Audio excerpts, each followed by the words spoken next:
Okay, guys. Okay. Hello. How's you? I'm Twinkle. I welcome to all of you in my channel Nurse Sister. Okay. अभी जो इस session में हम जो है देखने वाले हैं 9/2020 शिफ्ट सेकंड की जो 11/9/2022 में एग्ज़ाम हुई थी उसका पार्ट 2. ओके. आई होप आपने पार्ट 1 देखा होगा, आपको बहुत अच्छा लगा होगा. ये पार्ट 2 में वी विल ट्राई कि हम जितने भी क्वेश्चंस रिमेनिंग है वो डिस्कस करने की कोशिश करेंगे और रेशनल्स को अच्छे से समझेंगे. Okay. So are you ready? Whenever you have just completed these lectures, you like the lectures and you comment on that lectures कि कैसा लगा.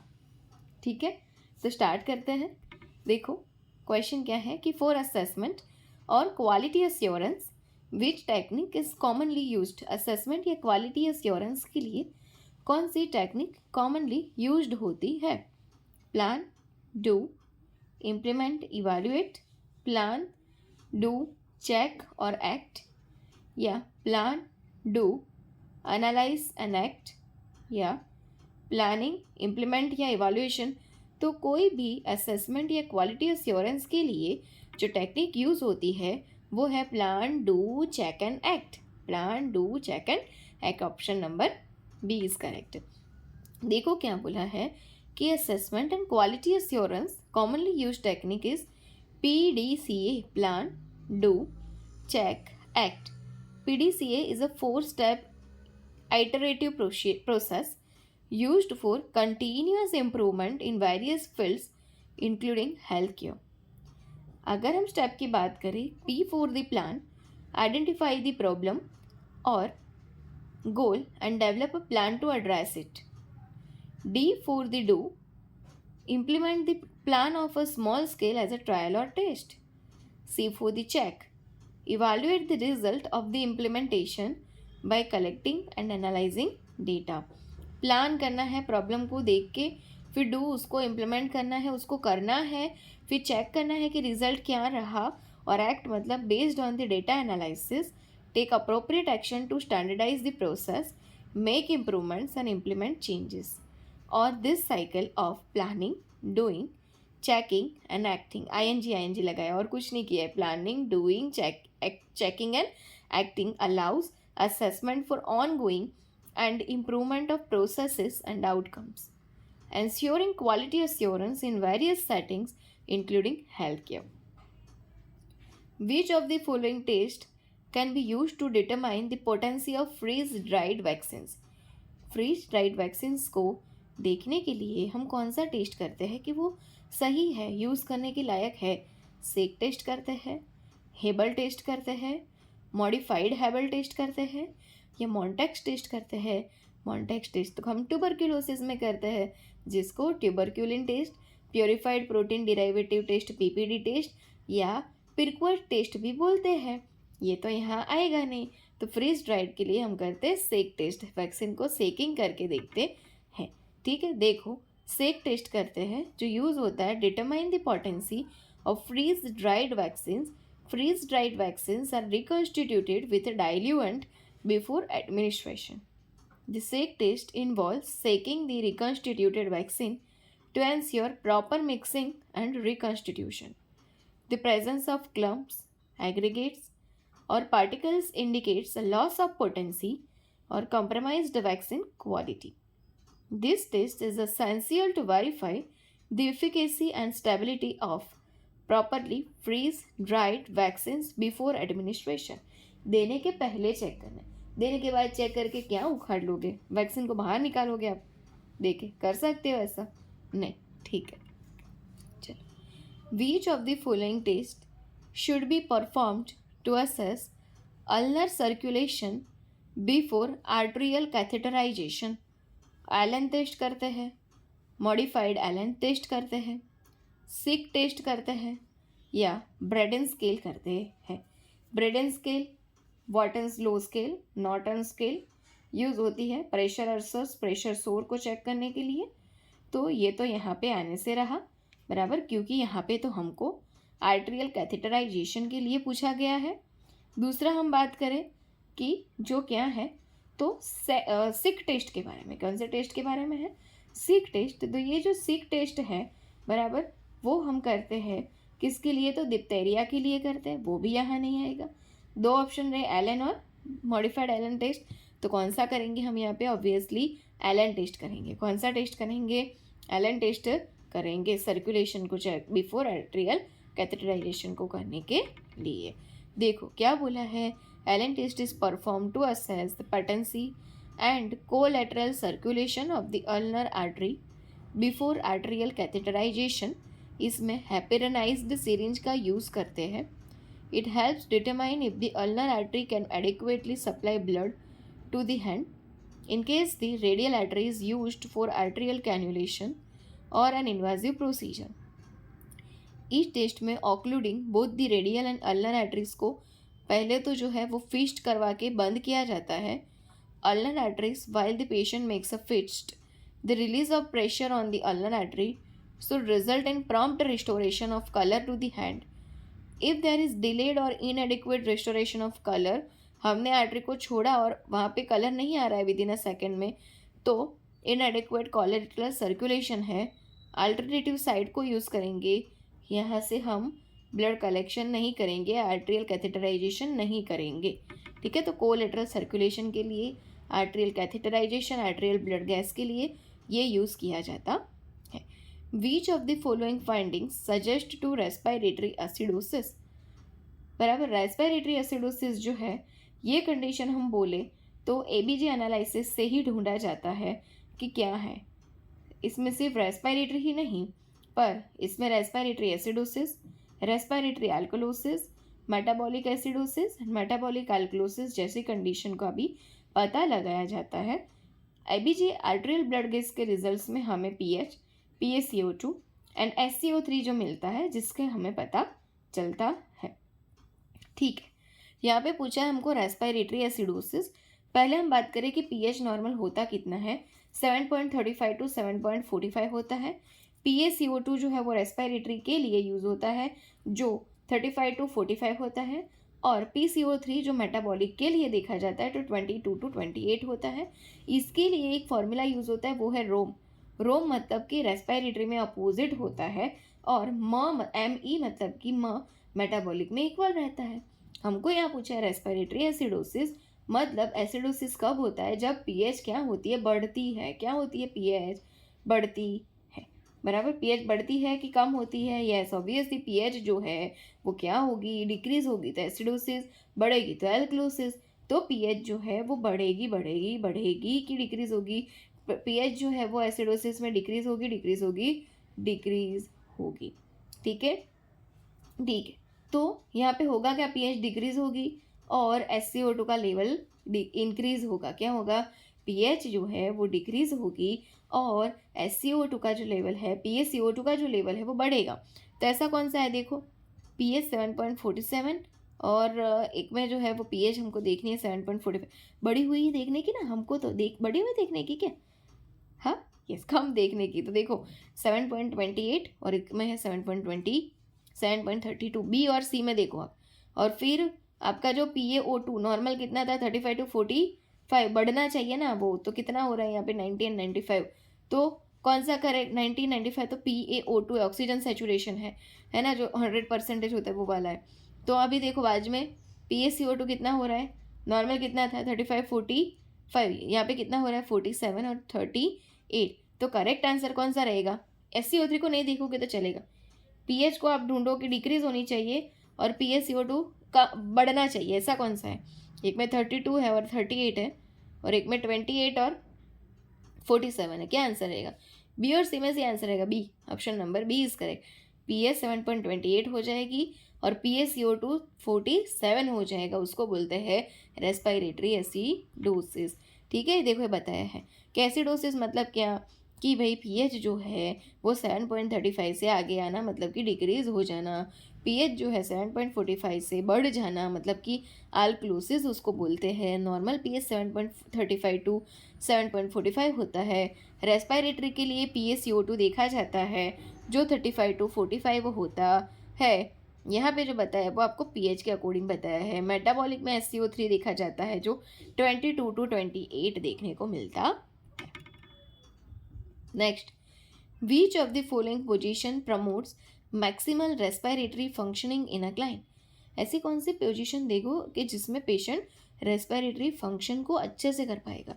Sitting with lean down position, left lateral position, lithotomy position या low Fowler's position? लिथोटॉमी तो gynaecological position है, ये कहाँ आप respiratory में लोगे, तो वो तो आएगा नहीं। क्या दोगे आप पेशेंट? यस, पेशेंट को हम देंगे कि जिसको बोलेंगे sitting with lean down position, जिसको एक आप बोल सकते हो कि उसके लिए ना एक लिन डाउन के लिए हम एक टेबल यूज़ करते हैं। यस, उसको कार्डियक टेबल भी बोल सकते हैं। उसको देके जो है वो हम ये बोल सकते हैं कि sitting with lean down position, की जिसमें जो है पेशेंट अच्छे से जो है वो ब्रीदिंग ले पाता है। ठीक है।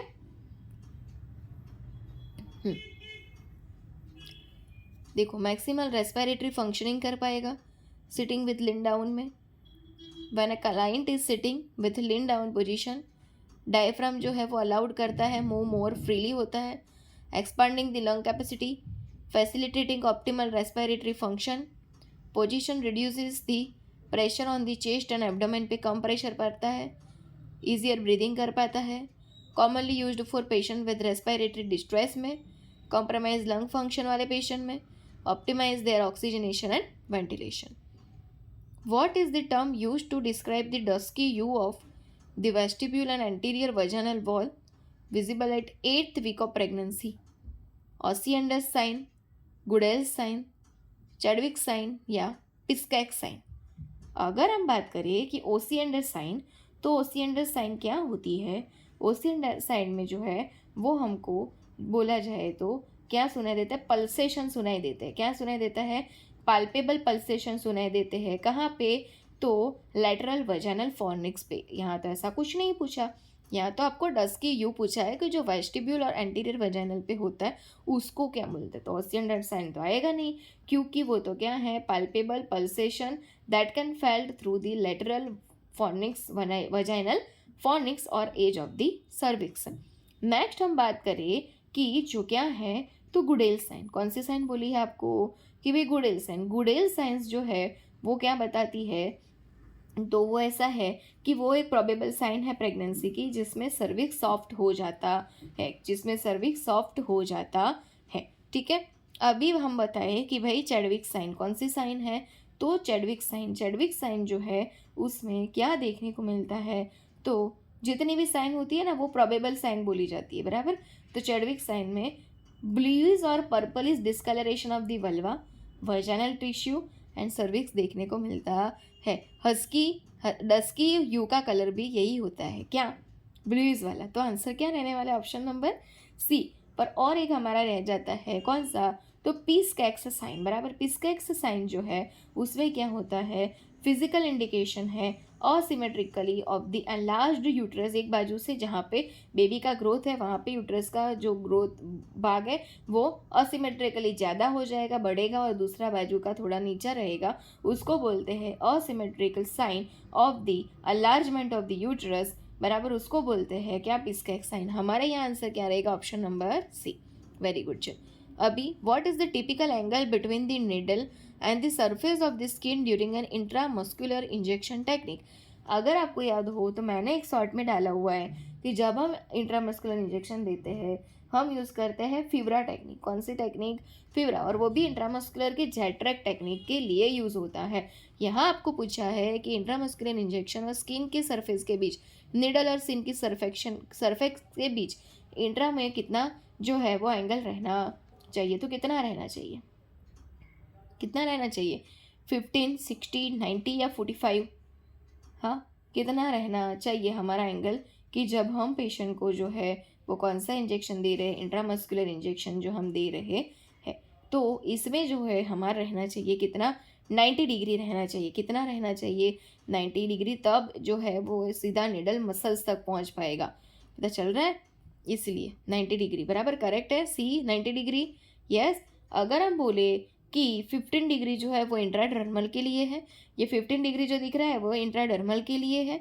फिर हम बोले 45 डिग्री सबक्यूटेनियस के लिए होता है, और इंट्रावेनस जो है वो 25 होता है। इंट्राडर्मल का सबसे कम 10 से 15, 25 से इंट्रावेनस, 45 से सबक्यूटेनियस और 90 से IM। ठीक है, याद रखना ये सारे के सारे एंगल। ओके, यहाँ पे दिया हुआ है, वो कुछ काम का है नहीं। चलो अब, which technique should be used by the on duty officer to prevent backflow of the iron injection, जिसको जैक्टोफर इंजेक्शन बोलते हैं, जो IM देते हैं और उसमें भी जैट्रैक का यूज़ करते हैं। चलो आंसर मिल जाए तो अच्छी बात है इतने में। As prescribed by the physician, laterally pull the skin and pick the needle using Jatrac technique. Inject the injection in gluteal region या inject the injection in deltoid muscle। ये जो इंजेक्शन है ना वो जेट्रैक से देता है। क्यों? क्योंकि उसमें फिरवा यूज़ करते हैं। P for the pull the skin, फिर H for the hold the skin, फिर फिरवा, P है ना, PHI मतलब कि अभी इंजेक्शन देना है, फिर वह मतलब कि विद होल्ड करके रखना है, फिर R मतलब कि रिलीज़ करना है। ओके, और A मतलब कि जो है वो बराबर हम करते हैं कि थोड़ी देर तक, मतलब कि इंजेक्शन का बैकफ्लो ना हो पाए, उसका सबक्यूटेनियस में वो ना आए और इरिटेशन ना हो, इसके लिए जो है हम इस मेथड का यूज़ करते हैं जेटेक का, जब भी हमको ऐसे कोई इंजेक्शन देने होते हैं जो फैट सॉल्युबल होते हैं। आंसर क्या रहने वाला है यहाँ पे? Option number B। चलो क्या बोला है देखो यहाँ पे कि जेट्रैक टेक्निक का यूज़ जो है displacing the skin laterally to create a zig zag path before inserting administering the medication. This technique helps to seal the needle track, prevent medication from leaking और refluxing back along the injection site. It is commonly used for intramuscular injection of irritating or staining medication such as iron injection, जिससे हमको minimise discomfort और discolouration of the skin भी देखने को नहीं मिलेगा। In the tuberculin skin test, Mantoux test, Pirquet test, PPD test, the assessment of erythema और interpretation of result should be done within which time frame. कितने time में देखने को मिल जाएगा आपको? 24 आवर, 48 to 72 आवर, 12 आवर या less than 72 hour? तो हमको मिलता है सिर्फ और सिर्फ 48 to 72 आवर में इसका रिजल्ट। ठीक है, देखो tuberculin skin test, Mantoux test जो है उसमें जो रिधेमा बोलते हैं वो सिर्फ 48 to 72 आवर्स में देखने को मिलता है। TB का स्क्रीनिंग टेस्ट है, infection by injecting a small amount of PPD इसमें दिया जाता है, inner surface of the four arm में किया जाता है। ये क्वेश्चन भी कई बार आता है कि PPD कहाँ किया जाता है, कौन सी साइड पे? तो inner surface of the forearm पे। After the injection site is observed for any induration और स्वेलिंग। टेस्ट को रीड किया जाता है 48 to 72 आवर्स के बिटवीन में after administration of the PPD in the forearm. Upper forearm diameter of the induration is measured and the results are categorized as positive or negative based on the specific cutoff value। बराबर, specific cut off value. अगर हम बात करें कि मोंटॉक test में कैसे कैसे जो स्कोर जो है दिया जाता है, बराबर, तो मोंटॉक टेस्ट जो है इसमें अगर हम स्कोर की बात करें तो जैसे कि स्कोर क्या मिलता है जो PPD का हम यूज़ करते हैं उसमें,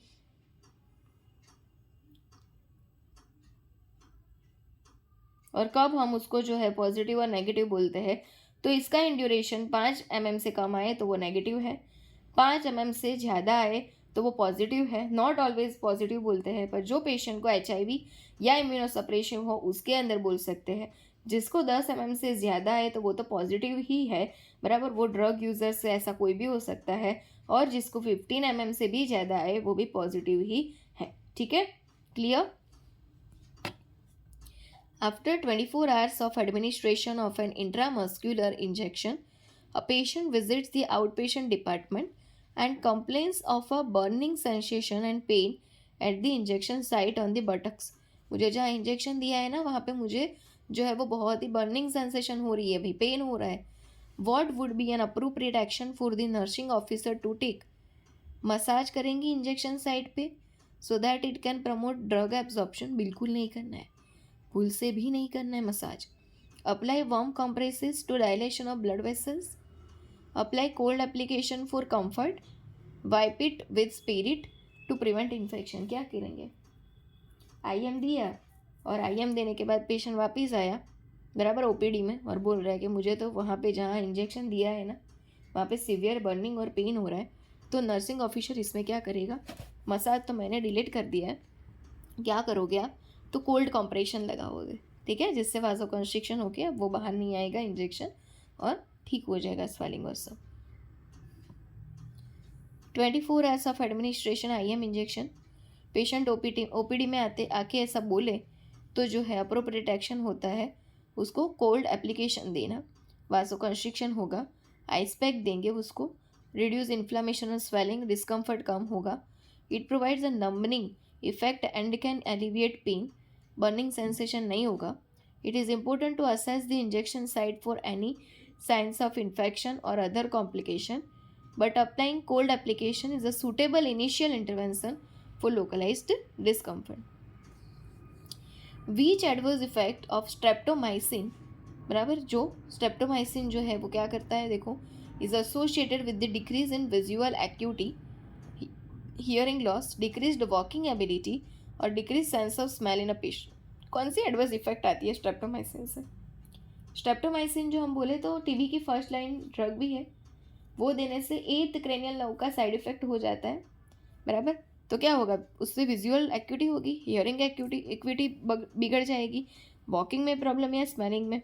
ऑब्वियसली 8th क्रेनियल नर्व मतलब कि वेस्टिब्यूलो कॉक्लियर नर्व, वेस्टिब्यूल हमारे बैलेंस के लिए, कॉक्लियर हमारे हियरिंग के लिए जवाबदार होता है, ये जो है वो डेफनेस तक करवा सकता है। तो क्या होगा उसमें, decrease hearing equity, option number B is correct. चलो next, suicide rate of India recorded in 2021।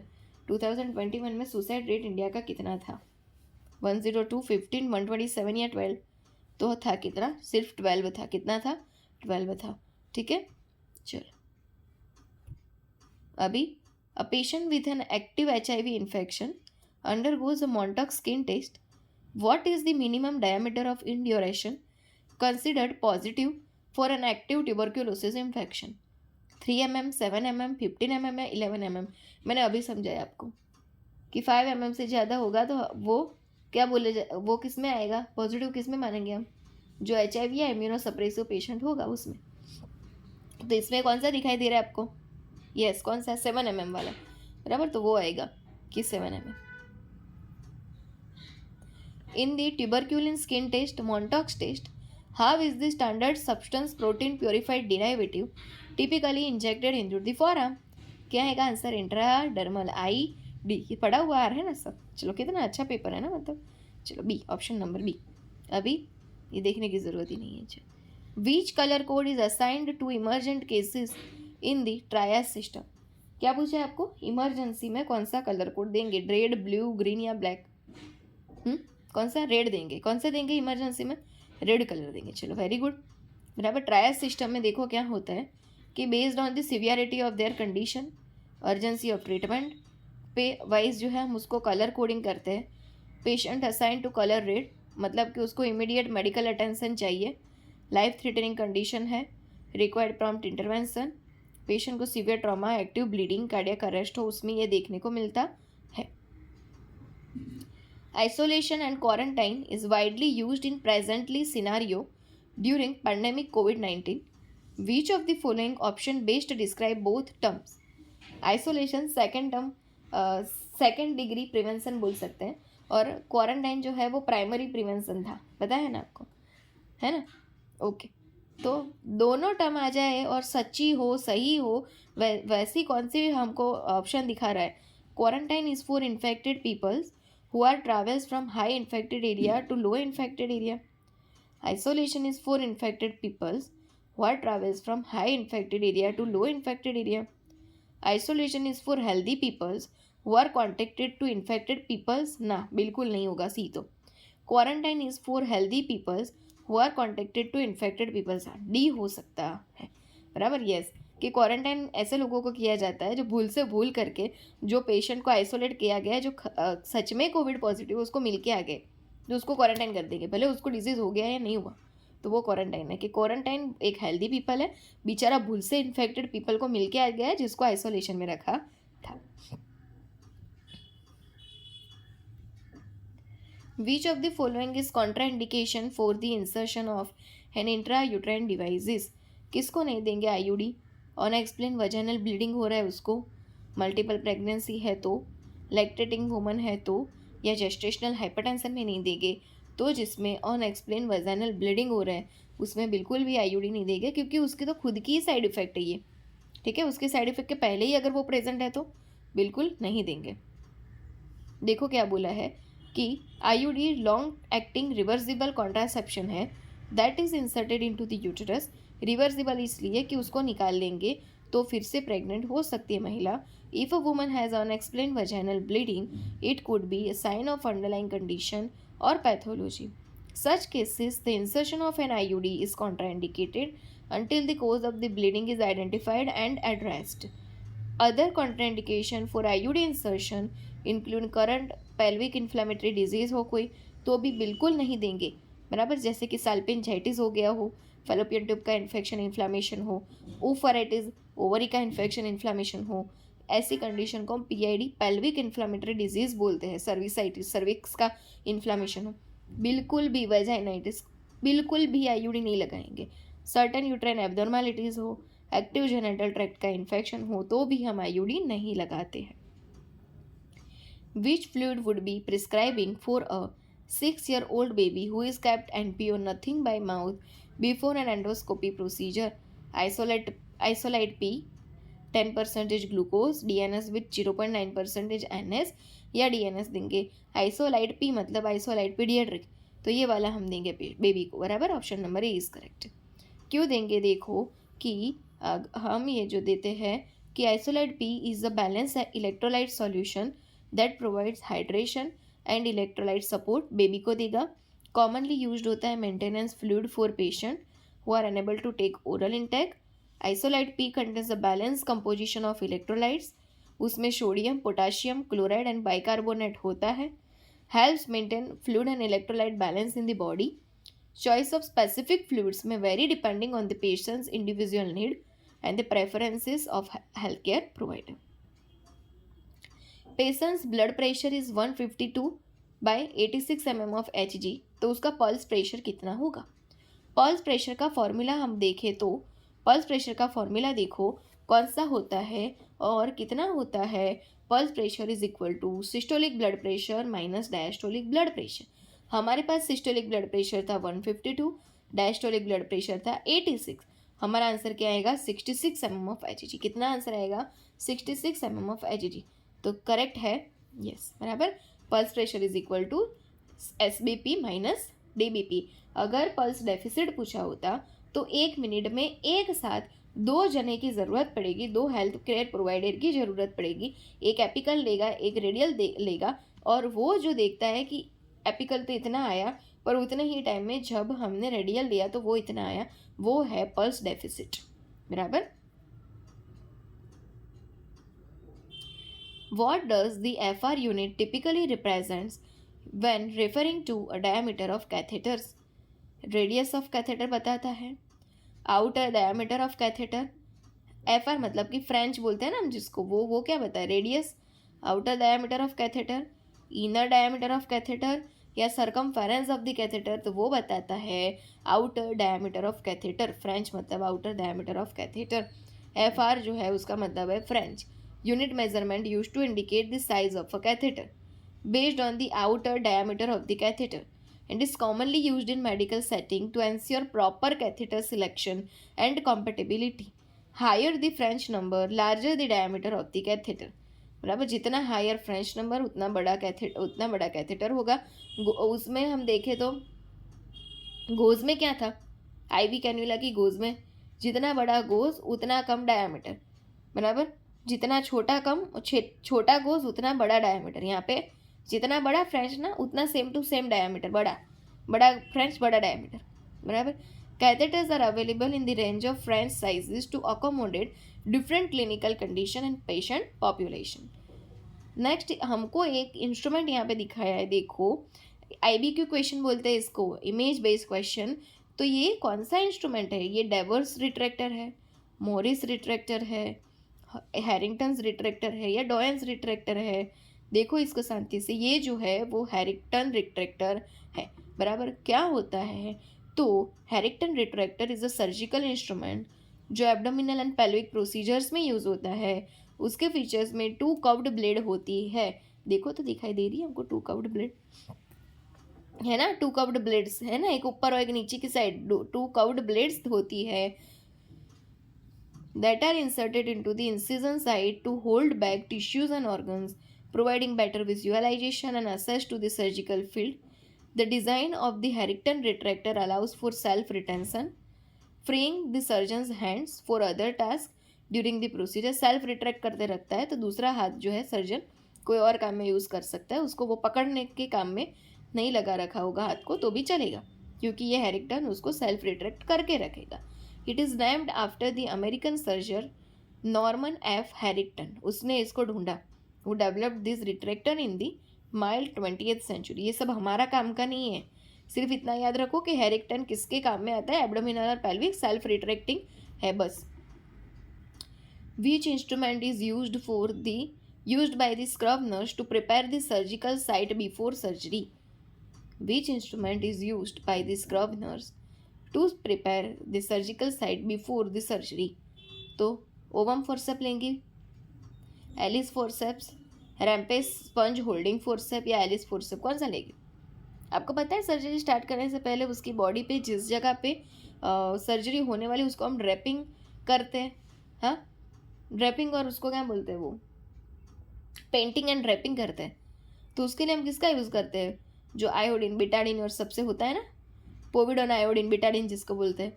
तो हम स्पंज होल्डिंग फोर्सेप्स की मदद से गोस्पीस या उसका यूज़ करके फिर उसको जो है वो पेंटिंग एंड ड्रेपिंग करते हैं, हाथ से नहीं करते. तो कौन सा इंस्ट्रूमेंट यूज़ करेंगे हम बिफोर द सर्जरी उसको पेंटिंग एंड रैपिंग करने के लिए? रैम्पेस स्पंज होल्डिंग फोर्सेप्स, बराबर. पर यहाँ पे क्या बोला आपको, ओवम फोर्सेप्स बोला है. Which instrument is use to scrub nurse to prepare surgical site before surgery, तो वो है हमारे ओवम फोर्सेप्स, बराबर. पर अगर बोले रैम्पेस स्पंज होल्डिंग फोर्सेप्स तो वो यूज़ होता है किसके लिए, पेंटिंग एंड रैपिंग के लिए, बराबर. चल, which of the following vaccine is kept in to freezer department in refrigerator. Freezer में कौन सी वैक्सीन रखी जाए, टीटी की, मिजल्स की, डीपीटी की, हेपेटाइटिस बी की? तो उसमें रखी जाती है मिजल्स की वैक्सीन. कौन सी रखी जाती है, मिजल्स की वैक्सीन फ्रीजर डिपार्टमेंट में. देखो कि measles vaccine like many other live vaccine, measles live vaccine है, प्रेगनेंसी में कभी भी लाइव वैक्सीन नहीं देते. मिजल मम्स रूबेला तीनों की तीनों लाइव वैक्सीन प्रेगनेंसी में देते नहीं है. Needs to be stored at the low temperature to maintain its efficacy. Recommended storage temperature होता है मिजल्स का -50 degree -15 degree. This temperature range ensures that the vaccine remains stable and retains its potency. Freezer compartment of a refrigerator provides necessary cold storage for vaccines that require ultra low temperature. Which of the following condition is not non-cause of amenorrhea? Amenorrhea मतलब absence of menstruation. इसका कौन सा कोज सही नहीं है, प्रोलैक्टिनेमिया, फिर antipsychotic drug, anorexia nervosa या obesity. प्रोलैक्टिनेमिया में पीआरएच का लेवल ज़्यादा होता है जो एफएसएच एलएच को कम करता है, जिसकी वजह से तो एमेनोरिया रहता है, ये तो करेक्ट है. एंटीसाइकोटिक जो है, बराबर, वो भी जो है कभी कभी ये करती है एमेनोरिया, वो भी करेक्ट है. एनोरेक्सिया नर्वोसा से वो खाती ही कम है तो ब्लीडिंग कहाँ आएगा, वो भी सही है. पर ओबेसिटी कोई भी इसका नॉन कोज है नहीं कि एमेनोरिया ओबेसिटी से होता है, तो क्या आंसर रहेगा, option number D. Which movie got the Best Movies Award at 67th Film Fare Award 2022? बराबर, 2022 में 67th फिल्म फेयर में कौन सी मूवी को बेस्ट मूवी का अवार्ड मिला था? शेरशाह, मिमी, जिमी के उधम सिंह, तो शेरशाह को मिला था. An 8 weeks pregnant woman with an HbA1c मतलब कि हीमोग्लोबिन, बराबर, ग्लाइकोसिलेटेड A1C जिसको बोलते हैं, level of 7% visits the hospital. इसको याद रखा जाता है 5.7, 6.4 एंड 6.5. 5.7 मतलब कुछ नहीं है, अच्छी कंडीशन है. 6.4 मतलब कि प्री डायबिटिक और 6.5 मतलब कि डायबिटिक है. इसमें तो 7% विजिट्स आ रहा है. तो what would be the priority intervention, तो क्या करेंगे, असेस करेंगे ब्लड शुगर की प्रोफाइल को. HbA1c 3 to 4 मंथ्स के ग्लूकोज लेवल का हमको पता चलाती है 90 डेज तक का. या फिर इनिशिएट इमीडिएट इंसुलिन एडमिनिस्ट्रेशन करेंगे. Perform GTT glucose tolerance test immediately. Schedule GTT at 24 weeks of pregnancy, क्या करेंगे इसमें, schedule GTT at 24 weeks of the pregnancy. ठीक है, ये काम हम इसमें करेंगे. देखो 8 वीक पे जो है हम HbA1c करेंगे, लेवल 7% है. Glucose tolerance test 24 weeks of pregnancy तक कर देंगे. HbA1c reflects the average blood sugar levels over the past 2 to 3 months जो मैंने अभी आपको बताया, 90 days तक used to assess long-term glycemic control. In this scenario, scheduling a GTT at 24 weeks of pregnancy is important to monitor the woman's glucose tolerance and identify gestational diabetes, condition that can develop during pregnancy. Early detection and management of gestational diabetes are crucial for the well-being of both the mother and the baby. In which of the following disease conditions the administration of live vaccine is contraindication? Immunosuppressive disease, cancers, ये सब में भी हम जो है वो live vaccine नहीं देते हैं। तो इसमें से कौन सी है? ल्यूकेमिया, मल्टीपल स्क्लेरोसिस, हाइपरटेंशन या डायबिटीज़। तो ल्यूकेमिया जो है वो ब्लड कैंसर है, इसलिए उसमें भी कभी भी हम लाइव वैक्सीन नहीं देते हैं। ठीक है, देखो यहाँ पे लिखा होगा कहीं भी कि ल्यूकेमिया टाइप ऑफ कैंसर है, बोन मैरो को अफेक्ट करता है, प्रोडक्शन ऑफ बॉर्न सेल्स को अफेक्ट करता है। जिसको ल्यूकेमिया है उसका इम्यून सिस्टम भी जो है वो लो होता है, इम्यून कॉम्प्रोमाइज्ड होता है, making them are susceptible to infection. Live vaccine contain weaken और attenuated forms of the virus. Live vaccine बनाने में हम जो है वो वीकन या फिर attenuated forms of the virus का यूज़ करते हैं, बैक्टीरिया का यूज़ करते हैं, जो हमें इससे बचाती है। While this vaccine are generally safe for healthy individual. Self जो हमारा इंडिविजुअल है वो सेफ होगा, बराबर, अगर हेल्दी होगा तो हम यूज़ करेंगे तो वो करेक्ट है। They may pose a risk for individual with compromised immune system such as those with leukaemia. Vaccination जो है decision should be made in consultation, health care provider नक्की करेगा। ठीक है, नेक्स्ट क्वेश्चन देखें हम क्या है वो। देखो इसमें क्या बोला है। After removal of NG tube, nasogastric tube, Ryle's tube को निकाल लेने के बाद it can be discarded in which colour bag. जब भी हम प्लास्टिक मटेरियल को निकालते कहाँ डालेंगे? रेड कलर में। बायोमेडिकल वेस्ट मैनेजमेंट के अकॉर्डिंग कहाँ डालते हैं? रेड में ना। यस, आगे आंसर है रेड। ओके, येलो में तो हम क्या डालते हैं? हमारा ह्यूमन एनाटॉमिकल वेस्ट। और येलो एक ऐसा है ना कि जिसमें हम ब्लड बैग को भी येलो में डालते हैं, क्योंकि उसका मटेरियल कभी रेड में नहीं जाता, याद रखना, एक्सेप्शन है। ठीक है, चलो ब्लू में तो हम एम्प्यूल्स डालते हैं, है ना, कांच वाला material. Which of the following drugs is not used in the treatment of mania? Lithium तो ड्रग ऑफ चॉइस है, ये तो यूज़ होगी। स्टर्टालिन, हेलोपेरिडोल की कार्बामाजेपाइन, तो कौन सी यूज़ नहीं होगी? स्टर्टालिन कभी भी यूज़ नहीं होगी, वो SSRI मतलब कि selective serotonin reuptake inhibitor group की ड्रग है, जो ट्रीटमेंट ऑफ डिप्रेशन में यूज़ होती है, एंग्जाइटी डिसऑर्डर्स में यूज़ होती है। हमको तो यहाँ मेनिया का पूछा है, अदर मेंटल हेल्थ कंडीशन में भी यूज़ होती है। It is not indicated for the treatment of mania, distinct feature of bipolar disorder.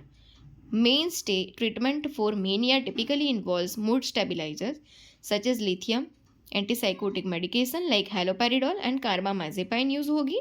स्टर्टालिन नहीं होगी, नहीं होगी, नहीं होगी, वो डिप्रेशन में यूज़ होती है, एंग्जाइटी में यूज़ होती है। This medication help control the manic symptoms and stabilize mood fluctuation in individuals with bipolar disorder। और लिथियम तो ड्रग ऑफ चॉइस है मेनिया की। Okay, which site is most commonly affected in trichotillomania? बराबर, trichotillomania मतलब क्या? बालों को खींचना। ठीक है, अगर ट्राइकोटिलोफेजिया बोला होता तो बालों को खींच के खा जाना। तो किसके रिलेटेड है भाई? स्काल्प हेयर के, प्यूबिक हेयर के, एक्सिलरी हेयर के आईब्रो के हेयर? कौन सा खींचेगा? स्काल्प के हेयर को खींचेगा, क्योंकि वो बड़े बड़े होते हैं, बराबर, तो स्काल्प के हेयर को वो खींचेगा। ठीक है, उसको बोलते हैं ट्राइकोटिलोमेनिया। ओके, चलो। Which number of the catheter is used in young female clients? 12 to 14 French, 14 to 16 French, 16 to 18 या 10 to 12? तो इसमें यूज होगा 12 to 14 फ्रेंच। कितना? 12 to 14 फ्रेंच एडल्ट फीमेल के लिए। कैसी? Young female. कैसी फीमेल है? Young female client 12 to 14 French का कैथेटर हम यूज़ करेंगे, बराबर है। ओके, वेरियस पर्पसेस के लिए यूज़ होता है। चलो, और ये एक स्टराइल प्रोसीजर है, कैथेटराइजेशन करना एक स्टराइल प्रोसीजर है। What is the most common complication observed within the first 24 hours of a fracture? Fracture होने के 24 घंटों के अंदर हमको क्या देखने को, कौन सी कॉम्प्लिकेशन देखने को मिलती है? Infection, fat embolism, bone necrosis या हाइपोवोलेमिया? तो हमको फैट एम्बोलिज्म देखने को मिलता है ना। कंपार्टमेंट सिंड्रोम वो सब सुना है ना आपको, वो क्यों होता है देखो चलो। Fat embolism occurs when fat globules from the fractured bone enter the blood stream, travel to the other organs, particularly the lungs, leading to respiratory distress, potentially causing a systematic inflammatory response. Fat embolism is more commonly associated with long bone fractures, जो mostly long bone का fracture हो तब देखने को मिलता है, such as fractures of the femur. Long bone है ना, सबसे लॉन्ग फीमर, बराबर, strongest and longest femur. Tibia में prompt recognition and management of fat embolism essential are to prevent severe complication and optimize patient outcomes. What is the most common cause of neonatal mortality in India? Mortality मतलब कि death rate. India के अंदर neonatal मतलब कि 28 birth से लेकर 28 days तक के बच्चे, उसमें अर्ली नियोनेट और लेट नियोनेट ऐसा टाइप आता है। 0 to 7 days early neonate, 7 to 28 days late neonate. अगर बच्चे मर जाते हैं, नियोनेट मर जाते हैं, तो उसका इंडिया के अंदर कोज कौन सा है मोस्ट कॉमन? कारण क्या है? बर्थ ट्रॉमा के कारण, डायरिया के कारण, प्री मैच्योरिटी के कारण कि एनीमिया के कारण? तो ऑब्वियसली क्या आएगा? प्री मैच्योरिटी के कारण। ठीक है, 37 वीक्स के पहले पहले बच्चा अगर जन्म ले लिया उसने तो ये होता है क्योंकि ऑर्गन सिस्टम और सब अच्छे से डेवलप नहीं हो पाता, स्पेशली रेस्पिरेटरी सिस्टम तो बिल्कुल नहीं होता। और तब हम इसको अच्छा करने के लिए माता को, जो हमको पता चल गया आगे भी होने वाला है, तो माता को फटाफट कोर्टिकोस्टेरॉइड्स इंजेक्शन मतलब कि बीटामिथाजोन डेक्सामिथाजोन देते हैं। अगर बच्चा डिलीवर हो गया तो बच्चे को एंडोट्रेकियल ट्यूब के थ्रू हम बीटामिथाजोन डेक्सामिथाजोन देंगे, जिसकी मदद से बच्चे की रेस्पिरेटरी सर्फेक्टेंट, लंग सर्फेक्टेंट बढ़ेंगे, लेसिथिन स्पेंगोमाइलिन रेशियो को चेक करेंगे और बच्चा अच्छे से ब्रीदिंग कर पाएगा, बराबर। इसके लिए हम देते हैं। नॉर्मली 259 to 294 डेज तक अगर डिलीवरी होती है तो वो गुड बोला जाता है। 37 to 42 वीक्स तक होती है तो वो गुड बोला जाता है। 37 से पहले हो जाए तो उसको प्री मैच्योरिटी, 42 के बाद हो जाए तो इसको पोस्ट मैच्योरिटी बोलते हैं। What is the maximum score of the Glasgow coma scale? अभी तो डिस्कस किया था ईवीएम करके पूरा, वो क्वेश्चन में 10 स्कोर आया था जिसमें, याद है? पेन करने से वो क्या करता था? आंखें खोलता था, कन्फ्यूजली बोलता था, मोटर रिस्पॉन्स में भी कुछ अलग ही उसका विड्रॉल था, याद है ना? यस, तो 10 स्कोर था। जीसीएस में सबसे ज़्यादा स्कोर 15, 4, 5 और 6 को मिला दो, क्या मिलेगा आपको? 15 है, 15 देखो चलो। Yes correct. देखो हमारा नॉलेज तो काम आ रहा है ना, बेस तो काम आ रहा है ना हमारा। 17 year old female primi gravida है, पहली बार वो जो उसने प्रेगनेंसी कंसीव की है, बराबर। पैरा होता तो डिलीवरी का आता, ग्रेविडा मतलब कि कंसीव की है। कम्स टू दी हॉस्पिटल, वो आई है और देखो टीनेज प्रेगनेंसी है, 17 वाली ही सिर्फ प्रेग्नेंट हो गई है। वो टेक्स आयरन टैबलेट्स स्पोरेडिकली, कभी कभी आयरन की टैबलेट लेती है, उसकी जब मन होगी, मन मर्जी तब लेगी, वरना नहीं। बट सी से सी टूक a very iron rich diet at home. वो बोलती है भले मैं दवाई कभी कभी लेती हूँ पर मैं जो है वो घर पे अच्छा खासा आयरन वाला खाना खाती हूँ। What should the nursing officer suggest she take along with? क्या बोलेंगे कि भाई तू इसके साथ क्या ले? Vitamin A, vitamin D, folic acid या विटामिन सी, क्या लेने के लिए बोलेंगे? ऑब्वियसली फॉलिक एसिड लेने के लिए बोलेंगे। क्या लेने के लिए बोलेंगे इसको? कि भाई तू साथ में ना फॉलिक एसिड भी लेना चालू कर देना, ठीक है? Iron and folic acid, IF is very very important, क्योंकि फॉलिक एसिड जो है इससे क्या नहीं होता, तो न्यूरल ट्यूब डिफेक्ट जो है वो भी बच्चों में नहीं होती है, बराबर। और आयरन से अनेमिया नहीं होता है, इसके लिए इसको फॉलिक का भी लेने के लिए बोल देना है। चलो, better absorption of percutaneous nitroglycerin patches occurs on which place? कौन सा पेचेस है? परक्यूटेनियस नाइट्रोग्लिसरीन के पेचेस जो है वो पेन रिलीविंग के लिए यूज होता है ना? ओके, तो वो कहाँ पे प्लेस किए जाते हैं? हार्ट बीट के नज़दीक के एरिया में, मस्क्यूलर एरिया पे, बॉनी प्रोमिनेंस एरिया पे, कि सेविंग करके जो उसको लगाया जाता है, विदाउट हेयर एरिया पे लगाया जाता है। ऑब्वियसली सेविंग करके विदाउट हेयर जो हो वो एरिया पे लगाए जाते हैं नाइट्रोग्लिसरीन पेचेस को। देखो, percutaneous nitroglycerin patches commonly used होते हैं deliver nitroglycerin medication through the skin for the treatment of angina. इसमें पेन होता है, इसके लिए यूज़ होता है। मैक्सिमाइज अब्जॉर्प्शन होगा, जहाँ पे हेयर नहीं होगा तो सबसे ज़्यादा एब्जॉर्प्शन होगा। Patches should be applied to clean dry hair free areas of the skin. Shaving the skin before applying the patch remove the hair which can act as a barrier, क्योंकि अगर hair होगा तो वो एक barrier का काम करेगा जो इजीली ड्रग एब्जॉर्ब नहीं होने देगा। Absence of hair allows for better contact between the page and the skin, facilitating the transfer of the medication into the bloodstream. Which is the fastest route of the drug absorption? Oral में होगा, IV में, sublingual में या IM में? Fastest route of drug absorption कौन सा है? फटाफट। तो IV is the fastest route of the drug absorption. ठीक है। Who discovered the nasal Covid vaccine? नाक से देने वाली कोविड वैक्सीन किसने ढूंढी? Bharat Biotech, Serum Institute of India, National institute of Virology की एस्ट्राजेनेका? तो भारत बायोटेक जो थी ना, उसने ढूंढी थी नेजल वैक्सीन। बराबर। देखो, नेजल कोविड वैक्सीन जो थी भारत बायोटेक ने ढूंढी। इंडियन बायोटेक्नोलॉजी है, भारत के नाम ऊपर से ही डेवलप्ड एंड मैन्युफैक्चर किया था नेजल वैक्सीन को। कोविड-19 की वैक्सीन का नाम था Covaxin, administered through the intranasal route, utilising the nasal mucosa to stimulate an immune response against the SARS COVID virus 2 severe acute respiratory syndrome, SARS. बराबर, corona virus. Covaxin has undergone clinical trials and received regulatory approvals for emergency case या emergency use. The development of nasal vaccines offers an alternative and potentially more convenient method of immunization, particularly for individuals who may have difficulty with traditional intramuscular injection. Endoscope sterilised by, endoscopes को किससे sterilise करते हैं? Glutaraldehyde, formalin, UV rays के autoclave. तो endoscope को glutaraldehyde 2% Cidex से जो है वो स्टरीलाइज किया जाता है। बराबर। वो हाई लेवल डिसइंफेक्टेंट है। हेल्थ केयर सेटिंग के स्टरीलाइजेशन और डिसइंफेक्ट के लिए, मेडिकल इक्विपमेंट के लिए यूज़ होता है। एंडोस्कोप जो है वो फ्लेक्सिबल रिजिड इंस्ट्रूमेंट्स होते हैं, लाइट एंड कैमरा होते हैं उसमें विजुअल एग्जामिनेशन के लिए। इनसाइड द बॉडीज़ की प्रोसीजर होलो ऑर्गन और कैविटीज़ के लिए यूज़ होता है। Glutaraldehyde is effective against wide range of micro organism, bacteria, viruses, fungi को मार देता है। स्टरीलाइजेशन एंड डिसइंफेक्शन करवाता है एंडोस्कोप का, essential to prevent health care associated infection and ensure patient safety during invasive procedure.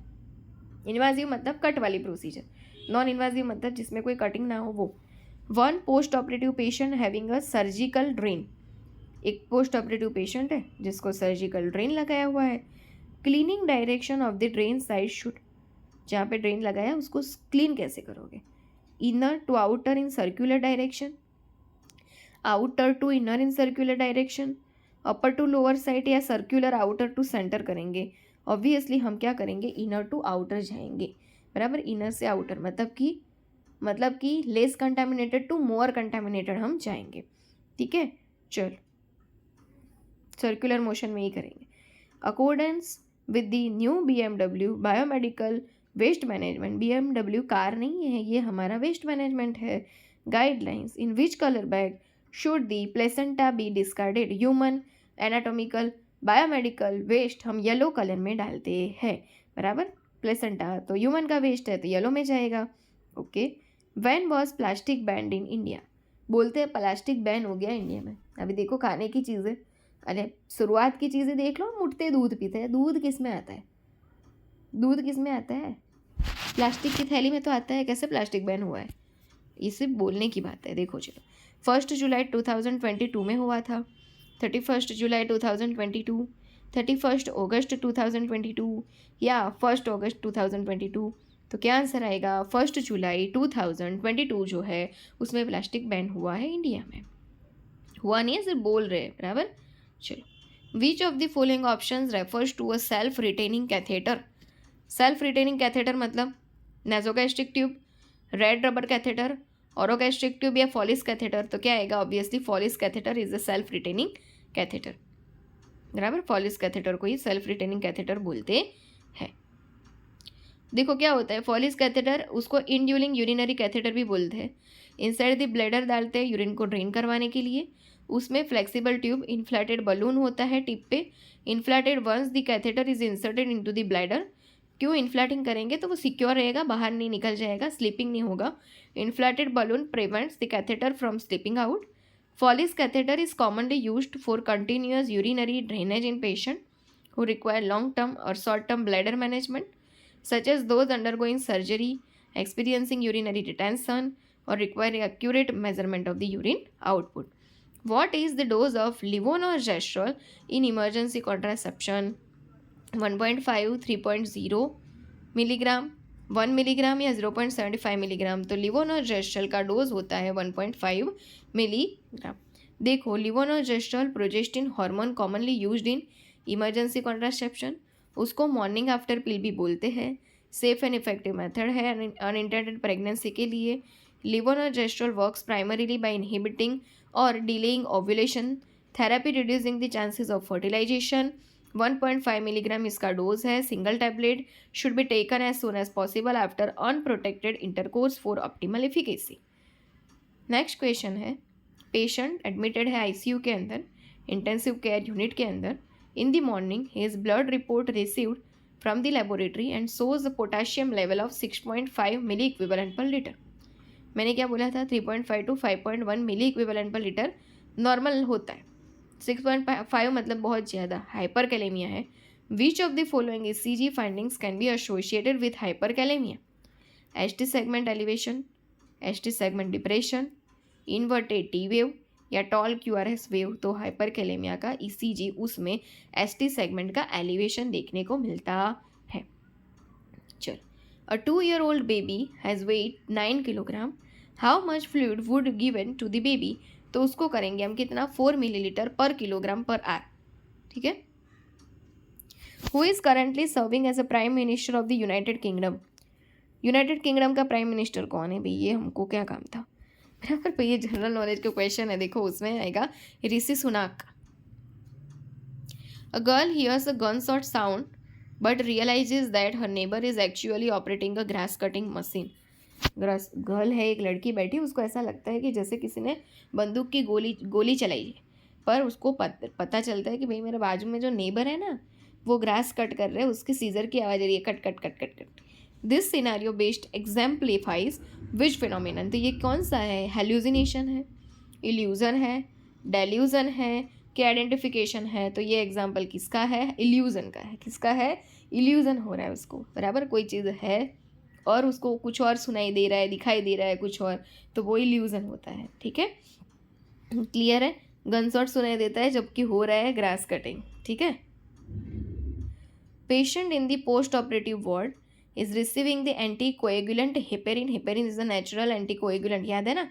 Which medication should be readily available as an antidote for heparin talk?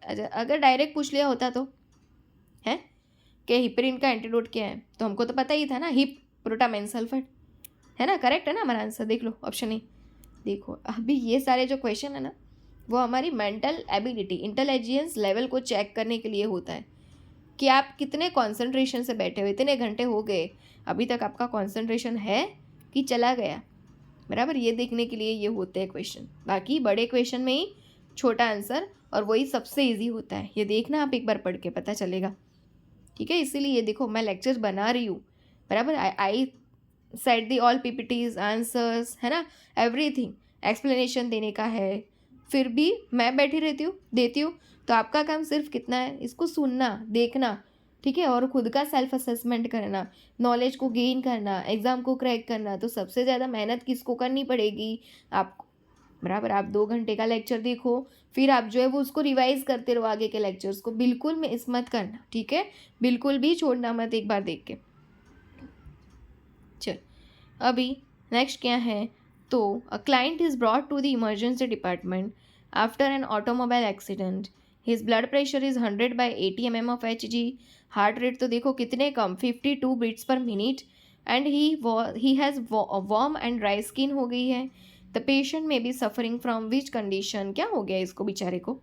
Hypotension and bradycardia हो गया है. तो spinal shock हुआ, autonomic डिसरिफ्लेक्सिया हुआ, infection हुआ कि hypoxia हुआ है, ऑटोमोबाइल एक्सीडेंट है, पेशेंट को क्या हो गया है? ऑब्वियसली उसको जो है स्पाइनल शॉक हुआ है. कौन सा शॉक? स्पाइनल शॉक हुआ है.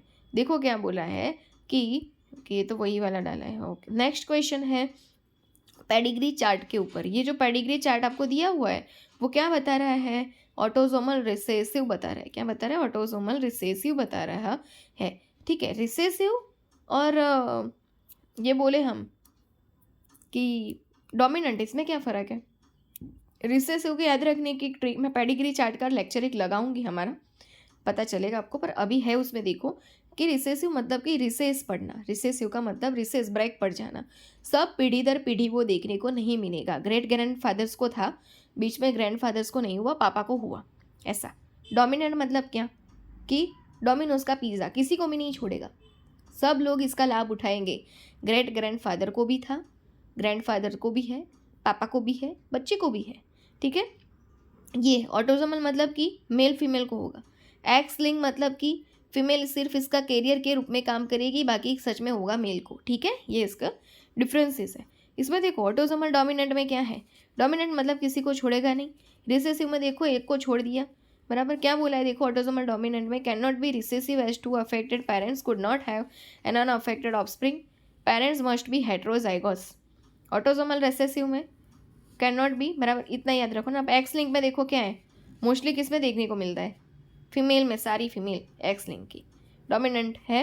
एक्स लिंक रिसेसिव में देखो क्या हो जाता है, मेल को कर देगी, फीमेल बच जाएगी, बराबर। ये रिसेसिव का type. Choose the synonym of august, dignified, ये डायरेक्ट क्वेश्चन है, बराबर। ऑगस्ट का मतलब होता है dignified. Which sleep related disturbance is not typically associated with melancholic depression. Personality आप पढ़ते हैं ना, मैलेंकोलिक पर्सनालिटी, वो सब, तो इसमें से कौन सा स्लीप रिलेटेड डिस्टर्बेंस वो मैलेंकोलिक डिप्रेशन में देखने को नहीं मिलता? तो टर्मिनल इंसोम्निया, हाइपरसोम्निया मतलब बहुत सोना, increase the range rapid eye movement, REM मतलब रैपिड आई मूवमेंट स्लीप, या ऑब्स्ट्रक्टिव स्लीप एपनिया। तो मेलेंकोलिक डिप्रेशन में increase rapid eye movement sleep देखने को मिलती नहीं है, ठीक है। देखो क्या है कि increase rapid eye movement sleep is not typically associated with melancholic depression. Melancholic depression is a subtype of major depressive disorder characterized by specific feature such as anhedonia, मतलब कि लॉस ऑफ प्लेजर। जो activity करने में पहले मज़ा आता था, अब वही एक्टिविटी करने में आनंद नहीं आता है, वो है anhedonia, loss of pleasure. Significant weight loss होगा, एपेटाइट डिक्रीज हो जाएगी, जिसको एनोरेक्सिया बोलते हैं। एक्सप्रेसिव गिल्ट होगा, उसको फील, बराबर, गिल्टीनेस फील होगा। Psychomotor agitation, retardation and early morning awakening, जल्दी जग जाएगा। Sleep disturbances commonly observed in melancholic depression include terminal insomnia, which involves waking up early in the morning, being unable to fall back asleep, फिर उसको वापस नींद नहीं आएगी। Hypersomnia characterised by excessive day time sleepiness, सुबह जल्दी उठ के फिर पूरा दिन सो जाएगा, बराबर, दिन में सोएगा वो। may also be present in some cases. However, increased rapid eye movement sleep is not characteristic feature of the melancholic depression. After surgery, why is an abdominal binder is applied? Surgery के बाद, specially जब abdomen की surgery हुई हो, तब abdominal binder का use करते हैं। क्यों? एब्डोमिनल स्वेलिंग को रोकने के लिए, ड्रेनेज कलेक्ट करने के लिए, prevent surgical incision site pressure को रोकने के लिए, या प्रिवेंट एब्डोमिनल वॉल डेहिसेंस के लिए। स्यूचर्स टूट ना जाए, क्या बोलते हैं, डेहिसेंस। स्यूचर टूट के इंटरनल ऑर्गन बाहर ना आ जाए, क्या बोलते हैं, एविशरेशन। ये ना हो इसके लिए एब्डोमिनल बाइंडर का यूज़ करते हैं, बराबर, क्लियर है। नॉर्मल फास्टिंग ग्लूकोज लेवल जो है वो कितना होता है, 120 to 140, 80 to 140, 140 to 200 या 80 to 100। तो नॉर्मल फास्टिंग शुगर लेवल जो है वो सिर्फ कितना होगा, 80 to 100 होता है, बराबर। कितना होता है, तो 80 to 120 जो है, 110 जितना जो है वो होता है। अगर हम बात करें, ये जो है वो फास्टिंग ग्लूकोज की बात है ना। अगर हम बोले कि इम्पेयर्ड ग्लूकोज हो, बराबर, सॉरी, आफ्टर ईटिंग मतलब कि post prandial blood glucose level, तो वो कितना होता है, वो हमारा होता है 170 to 120 जितना है, तो बहुत ज़्यादा हो गया ना। और 2 to 3 आवर्स आफ्टर ईटिंग जो है वो मिलता है 120 to 140, बराबर। कितना मिलता है, तो 120 to 140, ठीक है।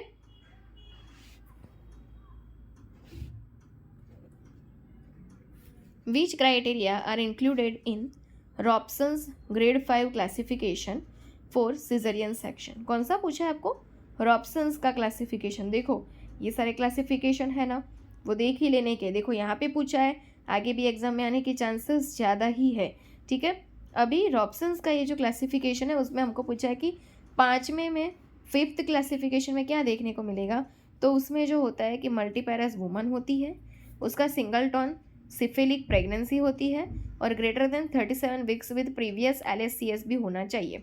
ठीक है, अगर हमको बोला हो कि नल्लीपैरस वुमन सिंगलटन सिफिलिक प्रेगनेंसी है तो वो फर्स्ट ग्रेड था।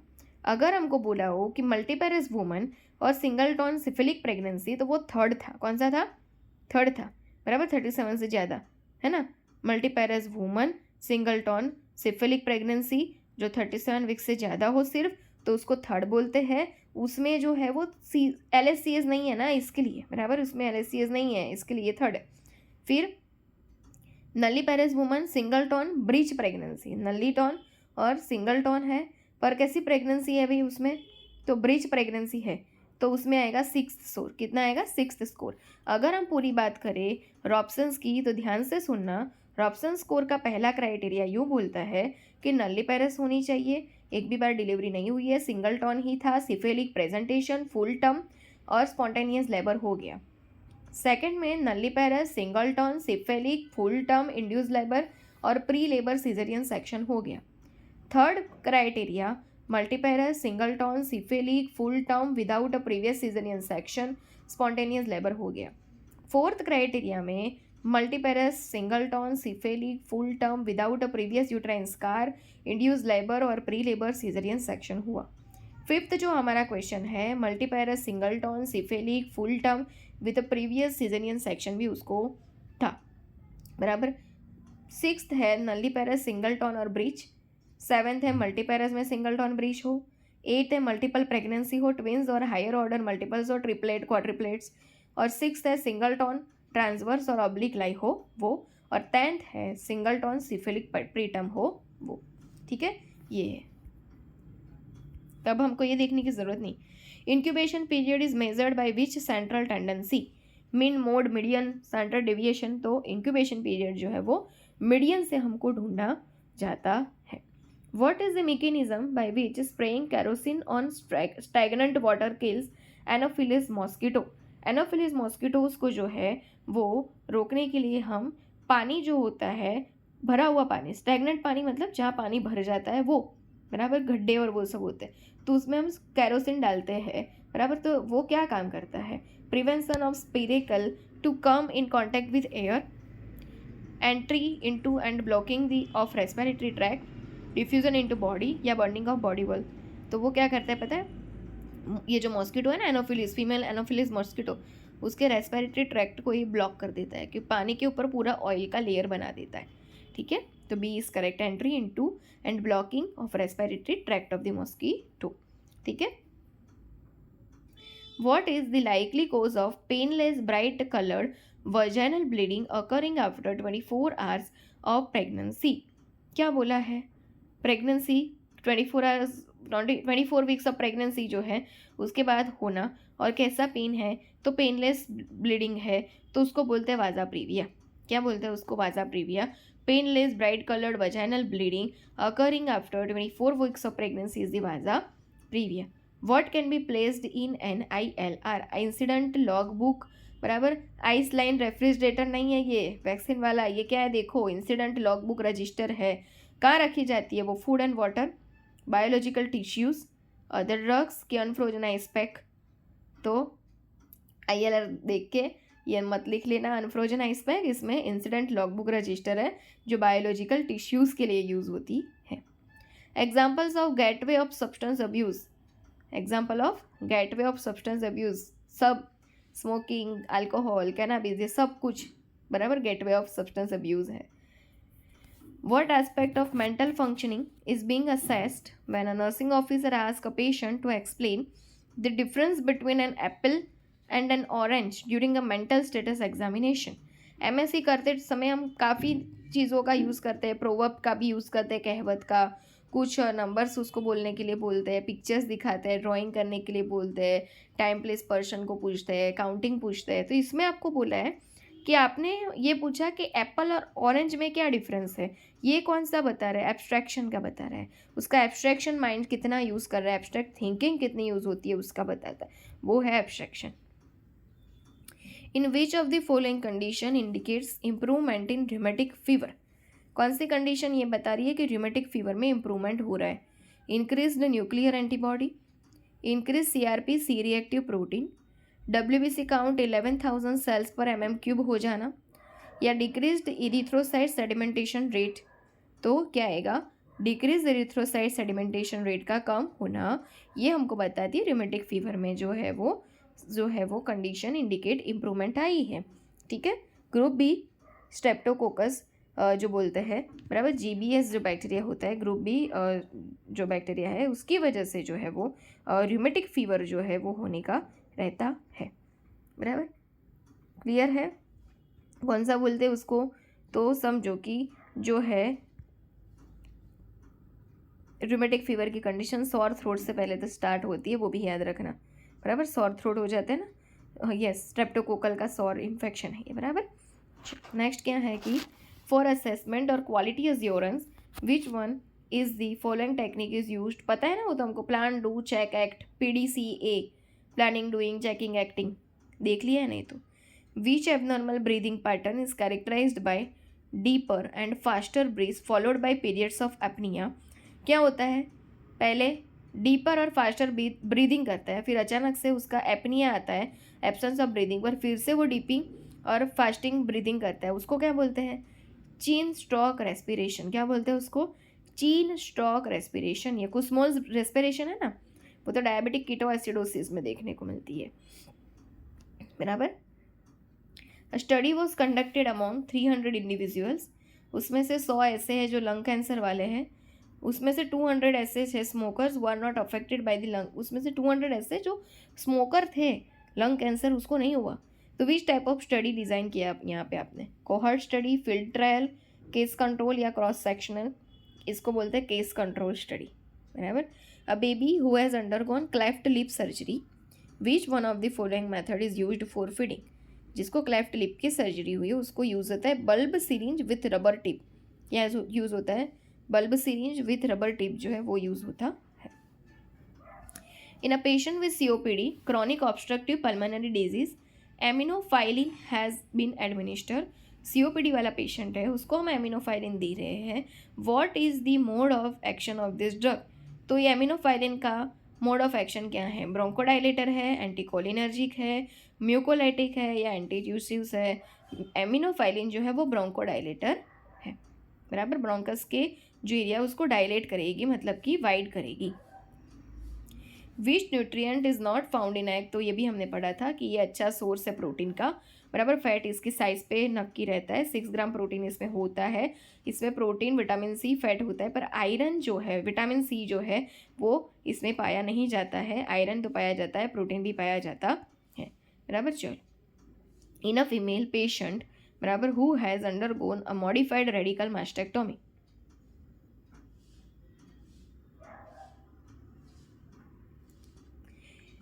एक फीमेल है, बराबर, उसके अंदर जो है क्या हुआ? तो रेडिकल मास्टेक्टोमी जो है उसके अंदर हुआ है।